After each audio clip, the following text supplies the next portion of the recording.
Speaker, I wish to comment on this matter. You know, communication from the chair is never debated. Mr. Speaker, it's true, but this is a very, very weighty matter, Mr. Speaker, the memorandum from the President on the finance bill. Yes. For the simple reason, Mr. Speaker, first, when you look at this memorandum, you'll realize that Kenyans have not yet come to understand very well on how Parliament operates.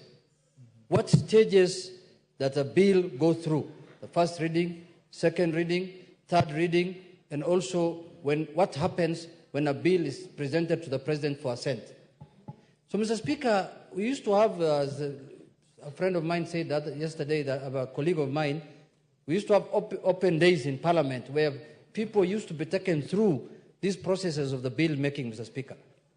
Mr. Speaker, this is a very, very important decision that has been made on a very important bill in this country, Mr. Speaker. And you know very well, before we went on recess, how emotive and how controversial this bill was, Mr. Speaker. And there are people in the country, our voters, who believe that this bill is becoming a law, Mr. Speaker. They believe that this bill is going to be implemented. But, Mr. Speaker, and this is an unprecedented situation, because this is the first time since I came to this Parliament 10 years ago that a bill, the President has deleted every clause of a bill, Mr. Speaker. I'm not sure whether he has deleted even the title of the bill. We need to check that in the memorandum. But he has deleted every clause of the bill, Mr. Speaker. It's unprecedented. It has never happened. In the last 10 years, we used to have a memorandum that comes to the House where the President could have issues with one clause, 2 or 3 clauses. This is the first time that a whole bill has been deleted. What does that mean, Mr. Speaker? If you ask me as a legislature here, because you have to raise 2/3 numbers to undo what he has recommended, according to me, this bill is, what do they say, dead as a dodo, Mr. Speaker. They say dodo is an animal that used to live in Malaysia, which is instinct now. So the bill is instinct as we...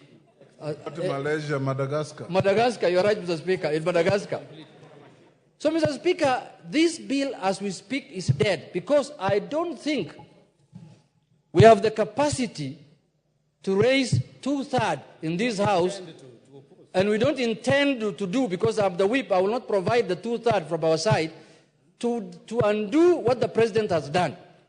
So, Mr. Speaker, it is very important to give clarity to our voters, to give clarity to Kenyans that this bill is dead. We only need to agree on a burial date where we are going to do the burial rites, and we bury it properly and we forget about it. It is buried. In our area, it's called teruburu. We just do the teruburu, then we finish with this thing, Mr. Speaker. You've made your point.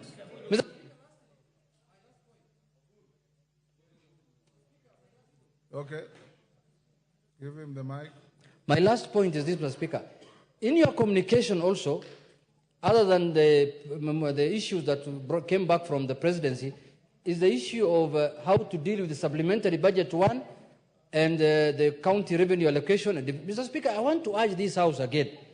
Let us look at those things objectively.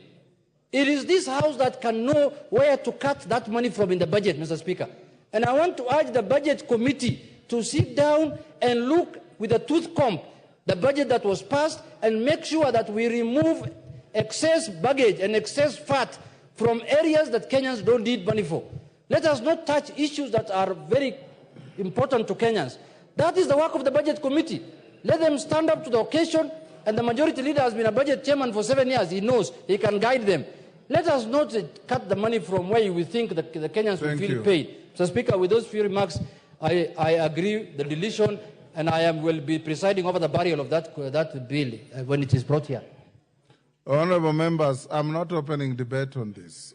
The communication is not to elicit debate, but